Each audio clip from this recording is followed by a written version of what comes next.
पश्चिम बंगाल विधानसभा चुनाव के लिए 2 चरणों में मतदान संपन्न हो चुका है। 2 चरणों में हुए मतदान में पहले चरण में 16 जिले की 152 सीटों पर रिकॉर्ड 92.88% मतदान हुआ। दूसरे चरण में 7 जिलों की 142 सीटों पर भी रिकॉर्ड मतदान हुआ। 4 मई को चुनाव का परिणाम आएगा। 5 राज्यों में हुए चुनाव के बाद अब एग्जिट पोल भी आ गए हैं। एग्जिट पोल 2026 के नतीजे काफी दिलचस्प हैं और हर राज्य में अलग अलग तस्वीर दिखा रहे हैं। पश्चिम बंगाल में मुकाबला बहुत कड़ा माना जा रहा है। कुछ सर्वे बीजेपी को आगे बता रहे हैं तो कुछ टीएमसी की मजबूत वापसी की बात कर रहे हैं। यहां अंतिम नतीजे चौंका सकते हैं। पश्चिम बंगाल में 6 एग्जिट पोल के नतीजे अब तक आए हैं। 5 में बीजेपी और 1 में टीएमसी सरकार बनने का अनुमान जताया गया है। मैट्रिज के एग्जिट पोल में टीएमसी को 125 से 140 और बीजेपी को 146 से 161 सीटें मिलने का अनुमान है। चार्लक स्ट्रेटजी ने टीएमसी को 130 से 140 और बीजेपी को 150 से 160 सीटें मिलने का अनुमान जताया है।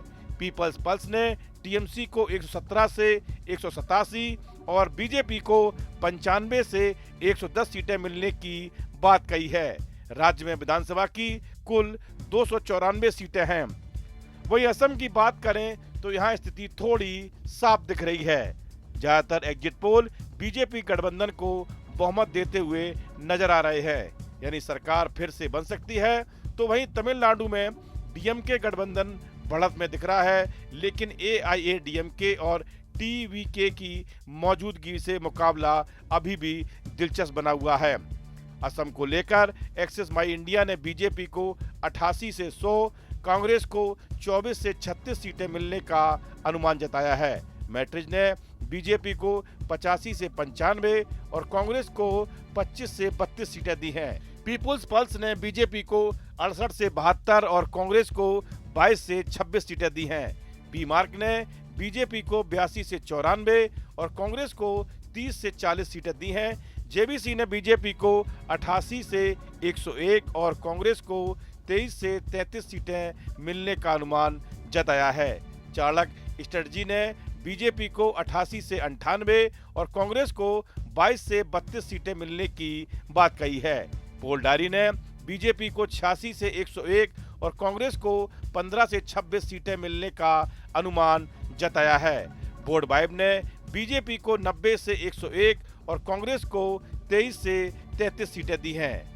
तमिलनाडु विधानसभा चुनाव 2026 के एग्जिट पोल ने सियासी मुकाबले को बेहद दिलचस्प बना दिया है।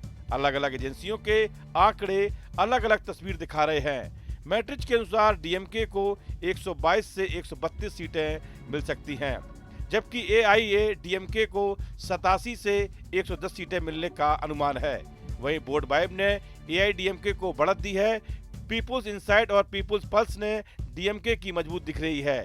टीवी के 10 से 40 सीट के बीच रहकर गेम चेंजर बन सकती है। कुल 234 सीट में बहुमत का आंकड़ा 118 है, जिससे साफ है कि मुकाबला बेहद करीबी है।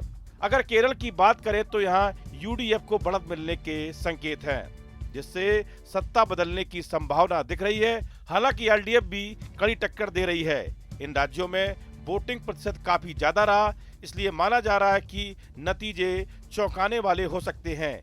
केरल विधानसभा चुनाव 2026 के ताजा एग्जिट पोल में यूडीएफ को स्पष्ट बढ़त मिलती दिख रही है।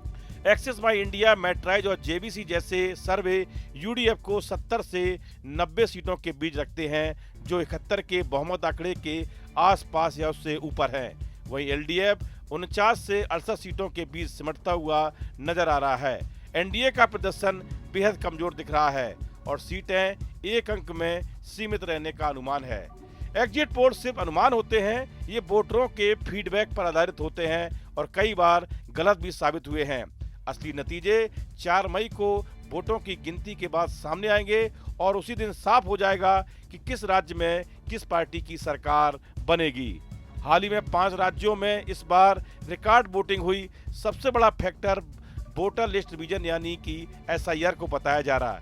इसमें बड़ी संख्या में डुप्लीकेट और मृत मतदाताओं के नाम हटाए गए। इससे कुल वोटर्स की संख्या घट गई, लेकिन वोट डालने वाले लोगों की संख्या लगभग समान रही, जिससे प्रतिशत बढ़ गया। महिलाओं को कैश सहायता, मुफ्त यात्रा, आरक्षण जैसे वादों ने महिला वोटर्स को बड़ी संख्या में बाहर निकाला। इस बार महिलाओं का वोट प्रतिशत पुरुषों की तुलना में बंगाल, तमिलनाडु में 2%, असम में 1%, केरल में 5% और पुडुचेरी में 3% ज्यादा रहा। इस वीडियो में फिलहाल इतना ही। आप बने रहिए न्यूज नेशन के डिजिटल प्लेटफॉर्म के साथ। आपके मोबाइल पर तुरंत आएगी ब्रेकिंग न्यूज।